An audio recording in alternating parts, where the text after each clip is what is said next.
Captain Jake Morrison stood on the bridge of the U.S. horizon, watching the stars drift past through the main screen. His ship had been traveling through the outer rim of the galaxy for 3 months now, searching for new worlds that humans could live on. The crew was getting tired, but Jake knew they had to keep looking. "Captain, I'm picking up something strange," said Dr. Lisa Barnes from her station. She was the ship's scientist who studied alien life forms. Her fingers moved quickly over her control panel as she checked the readings again. Jake walked over to her station. "What kind of strange?" "Energy readings that don't match anything in our database. They're coming from a dead star system about 2 light years from here." Lisa pointed to her screen, which showed waves of energy in colors that hurt to look at. "Could be natural," said Ryan Carter, the ship's communications officer. He was young, but smart, and Jake trusted his judgment. Dead stars sometimes give off weird energy. "No, this is different." Lisa shook her head. "The patterns are too regular, too organized. It's almost like someone built something there." Jake felt his heart beat faster. Finding alien technology was every explorer's dream, but it was also dangerous. The galaxy was full of stories about ships that found ancient alien ruins and never came back. "Maria, what do you think?" Jake asked his security chief. Maria Gonzalez had been a soldier before joining the Exploration Service. She knew danger when she saw it. "Could be a trap," Maria said, "but we won't know unless we look. I say we go in careful and ready to run if things go bad." Danny Walsh, the ship's engineer, looked up from his workstation. "The ship can handle it, Captain. All systems are running perfect." Jake thought about it for a long moment. The Galactic Federation had rules about approaching unknown alien sites. They were supposed to call for backup and wait for a full research team. But that could take months, and by then, someone else might find whatever was out there. "Set course for the dead system," Jake said. "But keep weapons ready and shields up." The Horizon changed course and jumped to faster-than-light speed. When they dropped back to normal space 3 hours later, the crew gasped at what they saw. On the main screen, huge structures floated in space around a dying red star. The buildings were bigger than cities, made of metal that gleamed even in the weak light of the dead sun. They looked old, older than anything humans had ever seen. "My God," whispered Lisa. "How long have these been here?" "Sensors say millions of years," Ryan reported. "Maybe more. The metal is corroded, but still holding together." Jake stared at the alien structures. There were dozens of them, all connected by bridges and tubes that stretched for miles. The biggest one looked like a space station, but it was as large as Earth's moon. "Any signs of life?" Jake asked. "No biological readings," Maria said, checking her security sensors. "But there's definitely power running through those structures. Something is still working in there." Danny whistled low. "What kind of power?" "Source lasts for millions of years." "The kind we don't understand," Lisa said. She was running every scan she could think of. "Captain, I'm detecting artificial gravity inside the structures. Atmosphere too. It's breathable for humans." "That's convenient," Maria said, suspicion clear in her voice. Jake studied the alien structures. They were clearly built by intelligent beings, but who? And why did they feel so familiar somehow? "There are symbols on the hull of the main structure," Ryan said. "The computer is trying to translate them. Any luck?" "Not yet. The database has 847 known alien languages, but these symbols don't match any of them." Jake made his decision. "Take us closer to the main structure, but stay ready to jump to faster-than-light speed if anything goes wrong." As the horizon moved closer, more details became clear. The alien structures weren't just big, they were beautiful. Curved lines and flowing designs made them look more like art than buildings. But there was something else about them that made Jake feel uneasy. "Captain," Lisa said, her voice strange. The proportions of these structures. The doorways, the corridors we can see through the transparent sections. They look like they were built for beings about the same size as humans. Lots of alien. Species are humanoid, Danny said. Not this humanoid. Look at the door height, the width of the corridors, even the spacing of what look like control panels. It's like these structures were built for humans. Jake felt a chill run down his spine. That's impossible. Humans have only been in space for a few hundred years. These structures are millions of years old.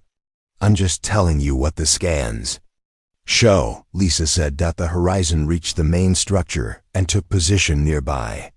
Up close, the alien station was almost too big to understand. Cities could fit inside its smallest sections. I'm detecting movement inside, Maria reported. Not life signs, but mechanical activity. Something is responding to our presence. As she spoke, lights began turning on throughout the alien station. Sections that had been dark for millions of years suddenly glowed with soft blue light. It knows we're here, Ryan said quietly. Jake watched the ancient structure come to life around them. Whatever built this place had technology beyond human understanding. But why did it feel so familiar? And why did looking at it make him feel like he was coming home? Prepare an away team, Jake said. We're going aboard. Captain, the Federation protocols clearly state that we should not board unknown alien structures. Without proper backup, Maria said. The Federation isn't here, Jake replied. We are, and this might be the most important discovery in human history. He looked at his crew. They were scared, but they were also excited. This was why they had joined the exploration service. To find something amazing among the stars. Lisa, Ryan, Danny, you're with me. Maria, pick 2 security officers and come along. Everyone else stays on the ship and keeps the engines warm. As the crew prepared to board the ancient alien station, none of them could imagine that they were about to discover a truth that would change everything they thought they knew about humanity's place in the galaxy. The shuttle bay doors of the ancient station opened without any command from the Horizon crew. Jake Morrison watched through the shuttle window as massive metal doors, each one the size of a building, moved apart to let them inside. The movement was smooth and quiet, like the station had been waiting for them. Those doors just opened by themselves, said Lieutenant Kevin Brooks, one of the security officers Maria had chosen for the mission. His hand moved to his weapon. The station's computer must have detected our shuttle, Danny Walsh said from the pilot seat. But how did it know we needed to dock? Jake felt sweat on his forehead. The station was reacting to them like it recognized human technology. That should be impossible for something millions of years old. The shuttle landed in a bay that could have held 50 ships their size. As soon as they touched down, lights came on throughout the area. The air showed green on their scanners. Safe to breathe. Gravity is exactly Earth normal, Lisa Barnes reported. Temperature is comfortable. Even the air pressure is perfect for humans. Another coincidence, Maria Gonzalez said, but her voice showed she did not believe in coincidences. They put on their spacesuits anyway and checked their weapons. Jake led the team down the shuttle ramp and onto the station floor. Their boots made echoing sounds in the huge empty space.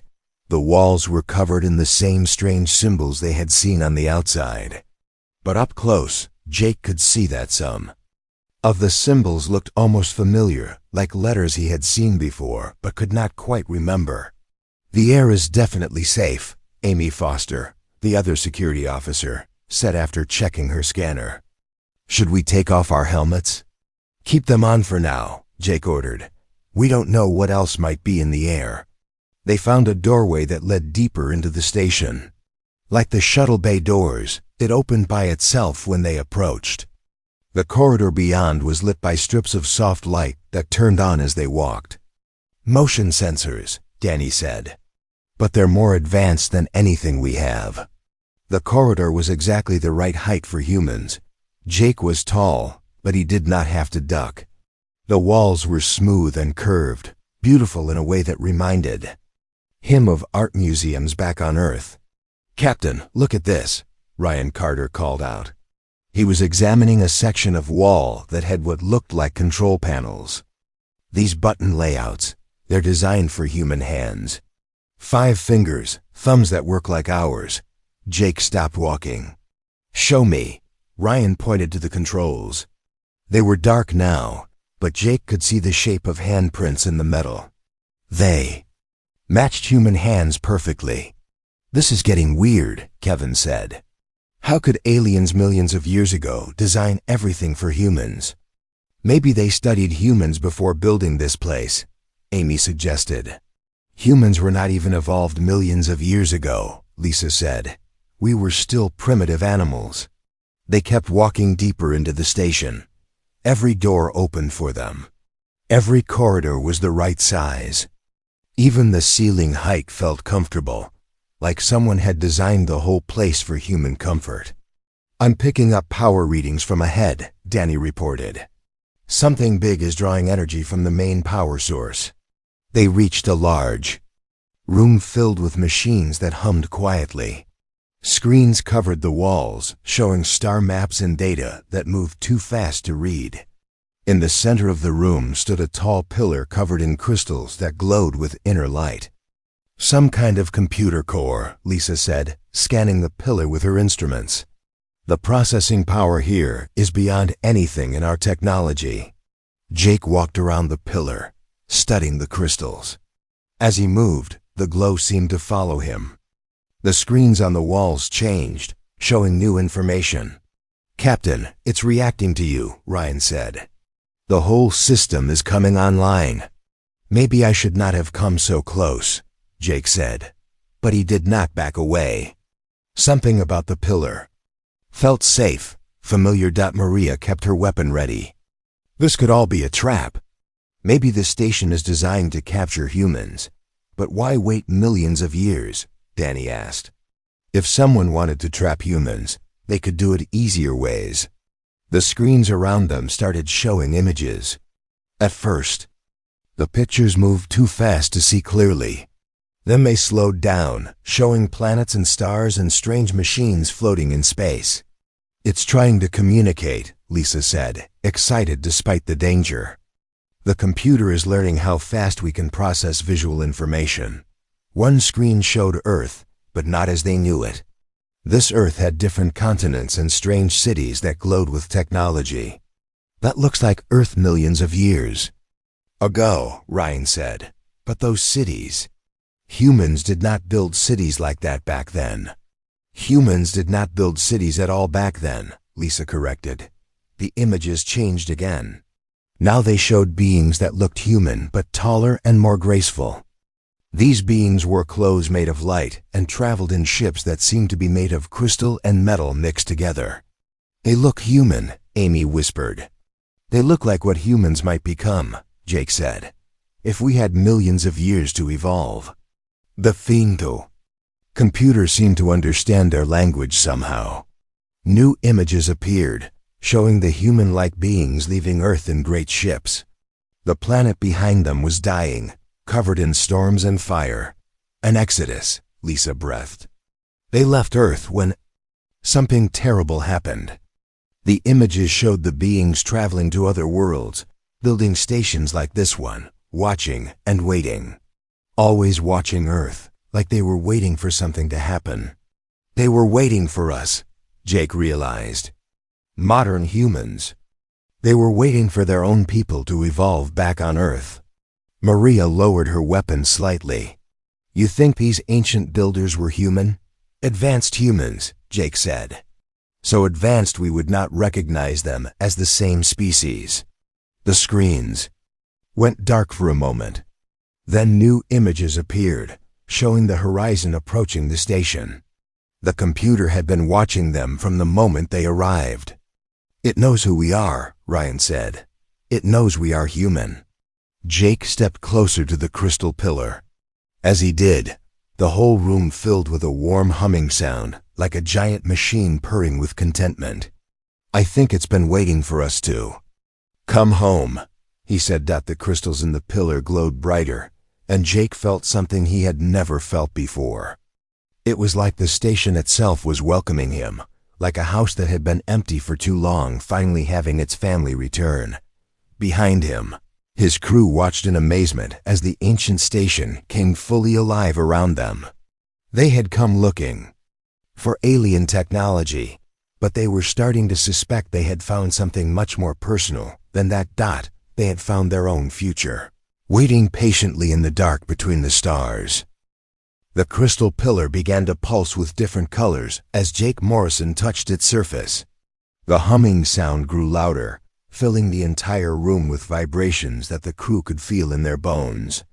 "Captain, step back," Maria Gonzalez said, raising her weapon again. "We don't know what that thing will do," but Jake could not move away from the pillar. His hand seemed stuck to the crystal surface, not by force, but by choice. Something inside him wanted to stay connected to the ancient machine. "It's not hurting me," Jake said. "It feels like it's trying to talk." The screens around the room flickered and went blank. Then new images appeared, clearer than before. They showed the same human-like beings from earlier, but now the crew could see their faces clearly. They looked wise and sad, like people who had lived too long and seen too much. "Recording message," a voice said in perfect English. The crew jumped in surprise. They had not expected the computer to speak their language. One of the beings on the screen stepped forward. When it spoke, its lips did not match the English words they heard, but somehow the computer was translating everything perfectly. "If you are hearing this message, then our children have finally returned to the stars," the being said. "I am the keeper of memory for this station. We have waited so long for this day." Lisa Barnes pulled out her recorder and began documenting everything. "This is amazing, a message from the builders themselves." The being on the screen continued. "We know you must be confused. The ones we left behind on the homeworld would have forgotten us by now. Millions of years have passed since we began the great journey. Homeworld," Ryan Carter whispered. "They're talking about Earth. We were once like you," the keeper said. "Curious explorers who reached for the stars with ships of metal and dreams of discovery. But we learned that the universe is not safe for the young. Great dangers move between the stars, hunting civilizations that grow too quickly." The screen showed images of terrible things in space. Machines that ate planets, creatures made of dark energy that destroyed entire star systems, and worst of all, other species that conquered and enslaved any race they found useful. When we detected the first signs of the Devourers approaching our galaxy, we faced a choice: stay and fight a war we could not win, or save what we could and begin again elsewhere. Danny Walsh watched the images with growing fear. "These Devourers, are they still out there?" The keeper seemed to hear his question across millions of years. "Some chose to stay and delay the enemy. Others took our best technology and our strongest people and fled to the galaxy's edge. We established watch stations like this one to monitor the homeworld and guide our descendants when they were ready." Jake felt the crystal pillar grow warm under his palm. Information began flowing into his mind, not in words, but in pure understanding. He could see the history of the advanced humans, their desperate escape from Earth, and their long journey to transcendence. "The ones who stayed behind did better than we hoped," the keeper continued. "They survived the great dying and began again. We watched from afar as our genetic children slowly rebuilt civilization." "That's us," Amy Foster said quietly. "We're their genetic children." The images changed to show Earth through different time periods. The crew watched their own planet's history unfold, but from the perspective of watchers in space. They saw the rise and fall of civilizations, the development of technology, and humanity's first steps into space. "Every major breakthrough in your history was guided by us," the keeper explained. "We could not interfere directly without risking detection by the hunters, but we left hints. Artifacts buried where your people would find them. Dreams planted in the minds of your inventors. Gentle pushes toward the stars. Kevin Brooks stared at the screen. They've been helping us all along. Not helping, the keeper corrected, as if it could hear their conversation. Teaching. You are not a different species. You are us, after millions of years of natural evolution. Every achievement you have made, you made with your own hands and minds. We only reminded you of what you already knew. The crystal pillar pulsed brighter, and Jake gasped as more information flowed into him. He could see the truth now, the full scope of what the advanced humans had become. We no longer exist as you understand existence, the keeper said. We transcended physical form long ago, becoming beings of pure consciousness and energy. But we never forgot our origins. Never forgot the children we left behind. Lisa's scanner was beeping wildly. Captain, the energy readings are off the charts. The whole station is drawing power from somewhere I can't identify. The power source is us, the keeper explained. We became living energy, and we use that energy to maintain these stations and watch over our family. The screen showed the current galaxy, filled with thousands of different species and civilizations. But now the crew could see the truth behind it all. Many of those civilizations showed signs of the same gentle guidance that humanity had received. We did not just save ourselves, the keeper said. We saved the concept of intelligent life itself. The Devourers destroyed most of the galaxy's original species, but we helped new ones evolve to take their place. The entire galaxy, Ryan breathed. They helped create most of the intelligent species we know. Not create, the keeper corrected gently, nurture. Every species that survived the Great Cleansing had the potential for intelligence and growth. We simply helped them reach that potential safely. Jake felt tears running down his face inside his helmet. The advanced humans had not just fled and hidden. They had spent millions of years secretly rebuilding civilization throughout the galaxy, acting as invisible guardians for countless species. The Devourers are gone now, the keeper continued. They consumed themselves in their hunger long ago. The galaxy is safe for young civilizations to grow and explore. Our long watch is nearly over. Nearly over? Maria asked. The keeper smiled on the screen.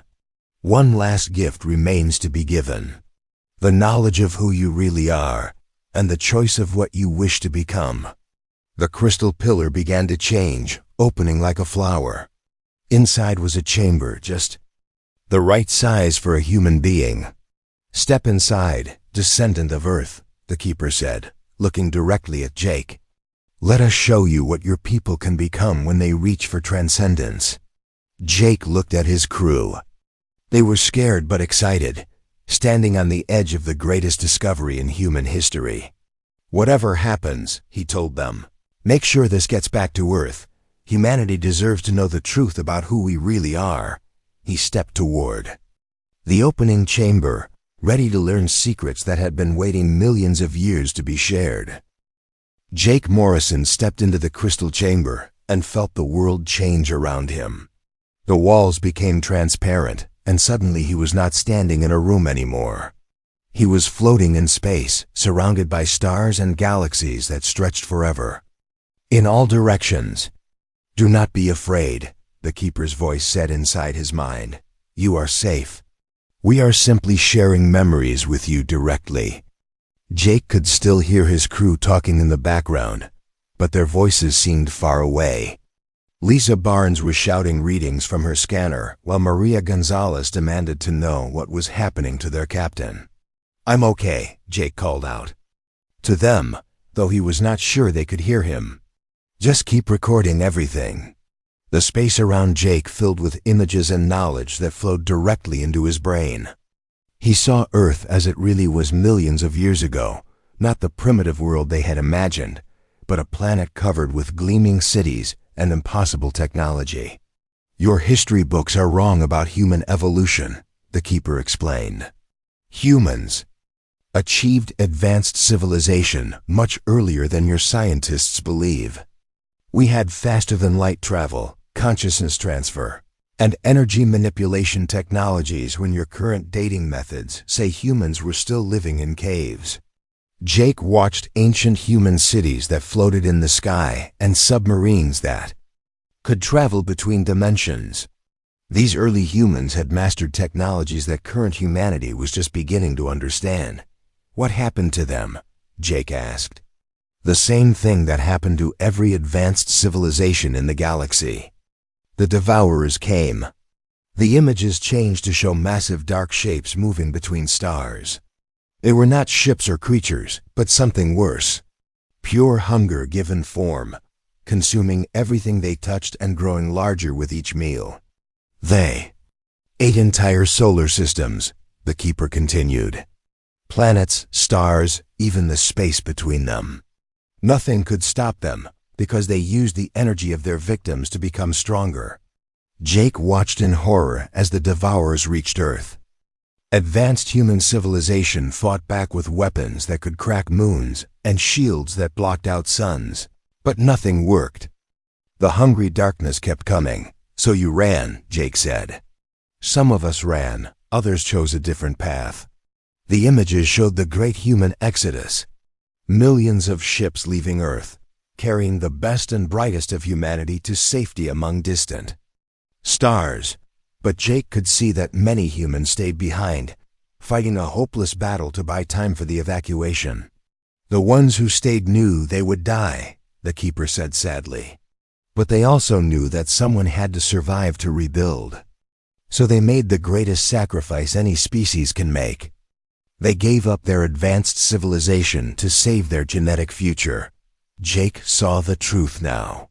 The humans who stayed behind destroyed their own cities and technology rather than let the Devourers use them.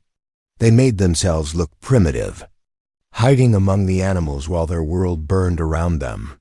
They pretended to be cave dwellers, Jake whispered in amazement. They became cave dwellers. They gave up everything that made them advanced and started over from the beginning. It was the only way to make sure that when the Devourers left, life could begin again. The images showed Earth after the Great Destruction. The planet looked dead, but small groups of humans emerged from their hiding places and began the long journey back to civilization. These were Jake's real ancestors, not primitive apes, but advanced beings who had chosen to forget their own greatness to ensure survival. Meanwhile, those of us who escaped spent millions of years perfecting our technology and evolving beyond physical form. We became pure consciousness, able to exist anywhere in the universe without bodies or ships. Jake felt the weight of this knowledge pressing down on him. So current humanity are the descendants of the ones who stayed, and you are the descendants of the ones who left. We are all the same family, the Keeper said gently. There is no difference between us except time and choice. You could become like us if you wanted to. The potential is in your genetic code, waiting to be awakened. The crystal chamber filled with new images, showing the transcended humans watching over Earth through the ages. They could not interfere directly without risking detection by other hostile forces, but they left subtle hints and guidance. Every time your people invented something important, we were there, the Keeper explained. Not giving you the answers, but reminding you of questions you already knew how to ask. Jake saw human inventors throughout history receiving dreams and inspiration that came from their transcended relatives. The development of agriculture, mathematics, spaceflight, and even faster-than-light travel had all been gently guided by the Watchers. But we did more than just help Earth, the Keeper continued. We found other worlds where life was struggling to evolve, and we helped them too. The images expanded to show the entire galaxy. Jake could see thousands of worlds where the transcended humans had quietly nurtured developing civilizations. The Galactic Federation that current humanity belonged to was full of species that had received the same gentle guidance. You created most of the intelligent life in the galaxy, Jake said in wonder. We helped it grow. The potential was always there, but without guidance, most species destroy themselves before they can reach the stars. We made sure that didn't happen. Jake understood now why the galaxy seemed so full of humanoid species. They had not evolved independently. They had all received genetic and cultural guidance from the same source, humanity's transcended ancestors. The Federation Council back on Earth needs to know this, Jake said. Humanity isn't just another member species. We're the parent species of almost everyone in the galaxy. Knowledge like this must be shared carefully, the Keeper warned. Some species might not react well to learning that their evolution was guided by others. And some humans might become arrogant, thinking they are naturally superior to other races. Jake felt the crystal chamber beginning to fade around him. He was returning to the physical world, but the knowledge remained clear in his mind. What happens now? He asked. Now you choose. You can return to your normal life and keep this secret, or you can help us prepare humanity for the next stage of evolution. The galaxy is safe now, but it won't stay that way forever. New threats are always emerging, and the family of intelligent species we've built will need guardians. Jake found himself back in the chamber with his crew. They were all staring at him with worried faces. "Captain, you were glowing," Danny Walsh said. "And your vital signs went crazy for about 10 minutes. "I'm fine," Jake said, though he felt completely changed inside. "But we need to get this information back to Earth immediately. Everything we think we know about human history is wrong." Lisa Barnes was studying her scanner readings. "The energy output from this station increased by 300% while you were in that chamber. What did they show you?" Jake looked at his crew, these brave humans who had followed him into the unknown. They deserved to know the truth, even if it would change everything they believed about themselves and their place in the universe. "They showed me who we really are," he said. "And it's going to change everything." Jake Morrison stood in the crystal chamber for a long moment, trying to process everything he had learned. Around him, his crew waited quietly, sensing that something important had happened, but not understanding what.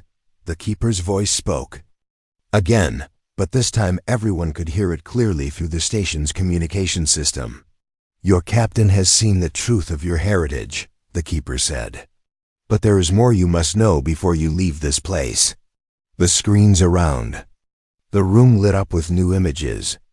These showed star maps of the entire galaxy, with thousands of systems marked in different colors.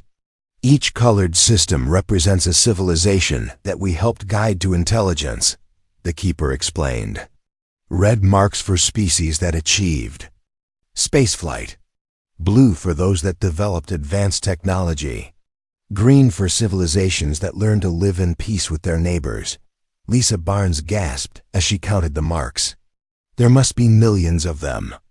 "You guided the evolution of millions of species?" "Not all at once," the Keeper said. "Over millions of years, we watched and waited for species to show potential. When they did, we provided gentle guidance. A dream here, an inspiration there. Sometimes a crashed piece of technology for them to study and improve upon." Ryan Carter pointed to a section of the map. "Those systems there, they're all part of the Galactic Federation. Every major civilization we know about. The Federation was our greatest success," the Keeper said with pride. "A gathering of species that learn to work together instead of fighting. But even they do not know the full truth of their origins." Danny Walsh studied the technical readouts appearing on his scanner. "How did you manage to guide so many civilizations without being detected?" "We learned to exist outside normal space and time. We became beings of pure consciousness, able to influence events without physical presence. Your people call it inspiration or luck, but it was really your transcended family helping from beyond the visible universe." Jake finally stepped out of the crystal chamber and rejoined his crew. He could see the questions in their eyes, but he did not know where to begin explaining what he had experienced. The galaxy we live in today, Jake said slowly, is basically one giant human family. Every intelligent species we know evolved with help from our own descendants. Maria Gonzalez lowered her weapon completely for the first time since boarding the station. That's impossible to believe. But it explains so much, Lisa said excitedly. Why most species are humanoid. Why they all developed similar technologies. In similar ways. Why the Federation works when it should be chaos with so many different cultures. The Keeper's voice continued. We have one final gift to offer. The choice to join us in transcendence, or to continue as you are and help guide the next generation of emerging civilizations. A new chamber opened in the floor of the room. This one was larger, with space for several people. Some of your crew may choose to remain here and learn our ways, the Keeper said. They would become part of the watching network, helping to guide species that are just now developing intelligence. Others may wish to return to your regular lives, carrying this knowledge back to your people. Amy Foster stepped forward without hesitation. I want to stay. This is the most important work anyone could do. Kevin Brooks nodded agreement. Count me in too. Helping entire civilizations grow and develop, that's worth giving up my old life for. Danny Walsh looked torn. What would happen to us if we stayed? Would we become like you? You would learn to exist as consciousness without physical form, the Keeper explained. You would live forever, with all the knowledge of the galaxy available to you. But you would also give up the simple pleasures of physical existence. Food, sleep, touch, the feeling of wind or rain. Ryan Carter made his choice quickly. I'm staying. The knowledge we could gain, the good we could do, it's worth any sacrifice. 3 members of Jake's crew had decided to join the Transcended. Humans. Jake felt proud of them and sad at the same time. What about the rest of us? Jake asked. What do we tell Earth about all this? That is the most important choice of all, the Keeper said. Humanity is ready to know the truth about their heritage, but they must be prepared carefully. Some will want to use this knowledge to claim superiority over other species. Others will be frightened by the responsibility. Lisa shook her head. We can't keep this secret. Humanity deserves to know that we're not just another young species struggling to survive. We're the guardians of galactic civilization. But we also can't just announce it to everyone, Maria added. Can you imagine what would happen if some humans decided they had the right to rule over species they helped create?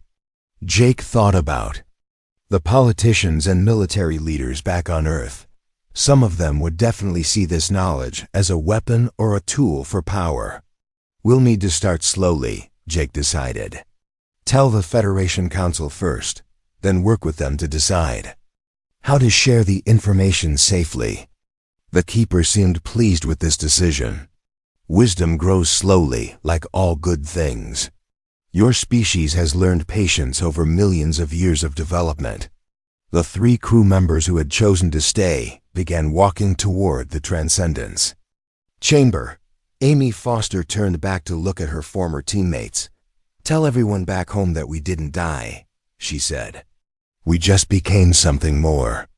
And we'll be watching over them, the way our ancestors watched over us.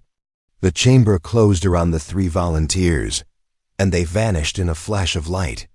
Jake felt their presence differently now, not gone but changed into something he could barely understand. They are safe, the Keeper assured him. And they are already beginning to learn. In time, they will help guide civilizations on worlds you have never heard of. Jake turned to his remaining crew. Are you ready to go back and change everything humanity thinks it knows about itself? Lisa and Maria nodded together. The galaxy needs to know the truth, Lisa said. All of it. But carefully, Maria added. Very, very carefully. As they prepared to leave the ancient station, Jake looked back at the crystal pillar one last time. He could feel the presence of millions of transcended humans, watching over countless worlds and species throughout the galaxy. humanity had never been alone among the stars. They had always been part of a family so large and old that it included most of intelligent life itself. The responsibility was enormous, but so was the honor. "Let's go home," Jake said. "We have a lot of people to tell and a lot of growing up to do." The shuttle launched from the ancient station, carrying 3 humans back to a galaxy that would never look the same to them again. Behind them, the station continued its eternal watch, tended by their former crewmates who had chosen to join the greatest mission in the history of consciousness itself. The mysterious ancients were no longer mysterious. They were family, and it was time for the children to learn their true heritage among the stars.